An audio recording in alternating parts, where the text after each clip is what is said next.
রাজা মহারাজাদের জামানায় কার্যক্রম শুরু করো। মহারাজ, ও আমার মেয়েকে চুম্মা দিয়েছে। সেনাপতি, হাত কেটে দাও বদমাশের। মহারাজ, মহারাজ, মাফ করে দেন। যে মেয়েদের চুম্মা দেয় তার হাত নয়, গলা কাটতে হয়, গলা।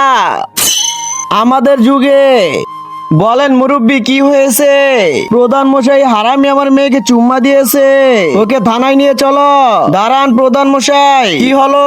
কিন্তু তার আগে, তুমি কি টাকাকে বেশি ভালোবাসো নাকি মা বাবাকে? যদি আমার মতো মা বাবা হয়ে থাকে তাহলে ভিডিওটি একটি লাইক করে চ্যানেলটি অবশ্যই সাবস্ক্রাইব করবা। আর লাইক সাবস্ক্রাইব না করলে আমি বুঝে নেবো তুমি মা বাবাকে একটু ভালোবাসো না। যদি থানায় যাই তাহলে আমাদের বদনাম হয়ে যাবে। 10-20 হাজার দিয়ে এখানেই মামলা মীমাংসা করে দি। এই 20 হাজার দাও আমাকে। আপনার মেয়ের চুম্মার দাম 20 হাজার মাত্র। হ্যাঁ, হয়ে যাবে। আরে কি বলে, চলো। এই নেন পুরো 1 লাখ। এবার তো আপনার মেয়েকে আমরা ধরো তাকে।